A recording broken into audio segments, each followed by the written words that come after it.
feeling overwhelmed by AI terms, like LLM RAG and agents. It seems like every day a new acronym pops up, and everyone expects you to know what it means. You've probably tried looking them up, but most explanations are either super academic, way too vague, or written for people who are already experts. Well, this video is different. I promise that by the end of it, you'll finally understand 12 of the most important AI terms you see everywhere, from job posts to the latest tech news. This is your ultimate cheat sheet. No complex equations, no jargon, just simple explanations and real-world analogies. So if you're a beginner, a developer, or just someone trying to keep up, you're in the right place. Get these 12 concepts down, and you'll be ahead of 80% of people learning AI online. Let's start with the big one. LLM, or Large Language Model. An LLM is basically a giant neural network trained on a massive amount of text from the internet. It learns patterns and predicts the next most likely word in a sentence, over and over again. It doesn't think or understand like a human, but it's incredibly good at mimicking human language. Think of chatbots, AI writers, and virtual assistants there, all powered by LLMs. Now, how do these models read? They don't see words like we do. Instead, they use a process called tokenization. They break down text into smaller pieces, or tokens. A token can be a word, a part of a word, or even a punctuation mark. The more tokens in your request, the more work the AI has to do, which means more time and more cost. That's why shorter, clearer prompts are often faster and cheaper. So what's the engine that makes all this possible? It's called a transformer. The transformer architecture is the brain behind modern LLM. Its secret weapon is something called the attention mechanism. This lets the AI look at all the words in a sentence at once, understanding the context and how each word relates to the others. This is why AI can generate long, coherent, and meaningful text instead of just random words. But wait, AI models don't understand words.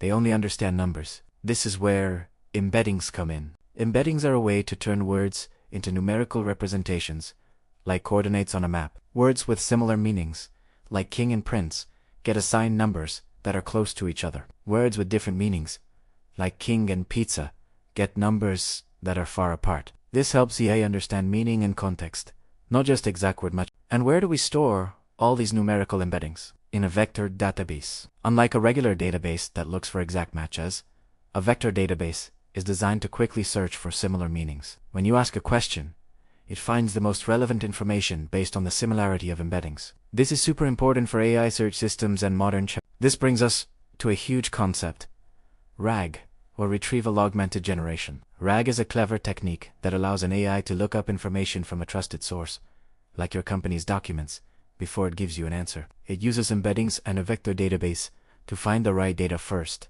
and then generates a response based on that data. This dramatically improves accuracy and is a game changer for building reliable AI applications.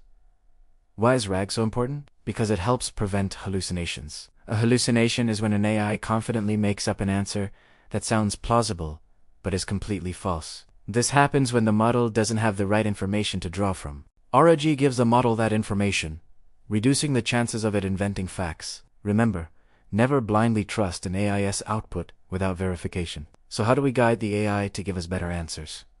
Through prompt engineering. This is simply the art and science of writing clear instructions for the AI. By specifying the tone, format, and context you want, you can guide the model to produce a much better result. It's not about tricking the AI.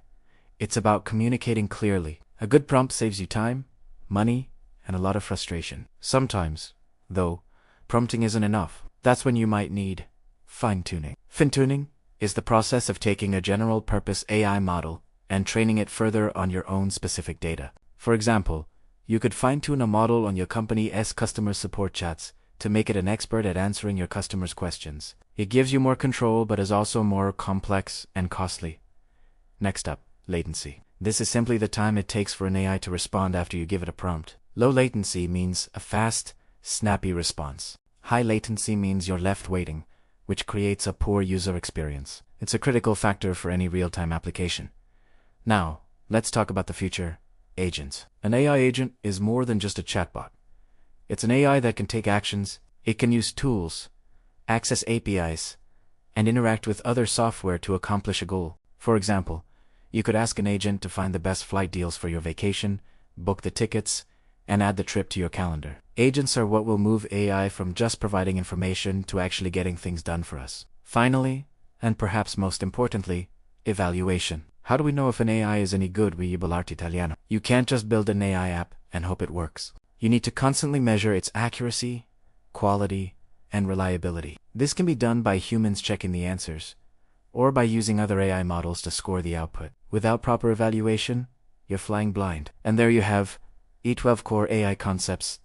From LLMs to agents, you now have a solid foundation to understand the conversations shaping our future. If this helped you, a like and subscribe would be amazing. Thanks for watching.